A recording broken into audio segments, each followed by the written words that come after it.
Welcome back to another episode of the Journey Through Apostolic Successions.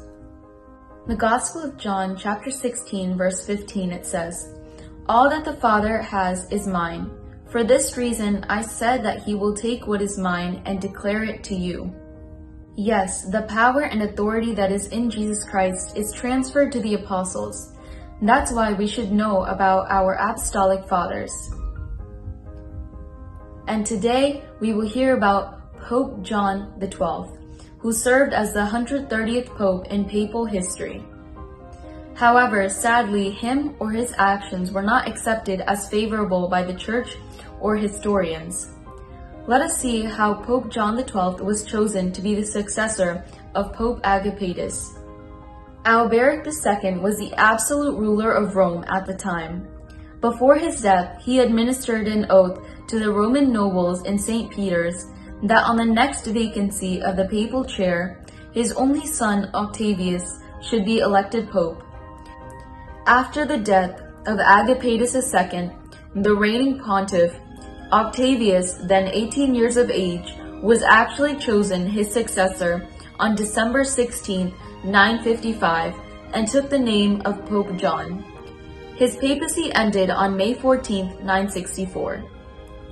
During his reign, Pope John XII had a bad reputation, but it is only fair to remember that many of the stories told about him come from political enemies.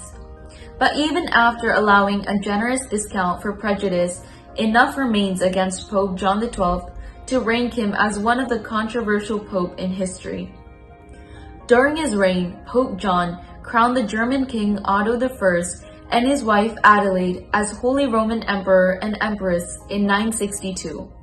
But he rebelled when Otto issued his controversial Ottonian privilege, which ordered Pope John to take an oath of obedience to the emperor.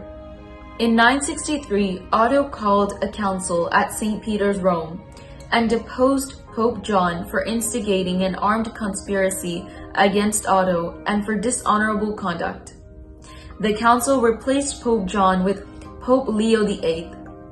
In February 964, after Otto left, Pope Leo VIII was deposed by a synod conducted by Pope John XII and continued papacy till his death. Although Pope John XII was condemned for his worldly ways and immoral life, he still managed to devote some time towards church affairs. Pope John also wrote to Henry, the new Archbishop of Trier, granting him the pallium and encouraging him to lead a good life. In 958, he granted privileges to Subacchio Abbey Benedictine Monastery.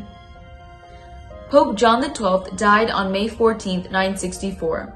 The cause of his death is not verified, but he was buried at the Lateran. That's all for today. Thank you for listening. Please like, share, and subscribe, and spread the word to everyone around you. For Christ and for the Church, God bless you all.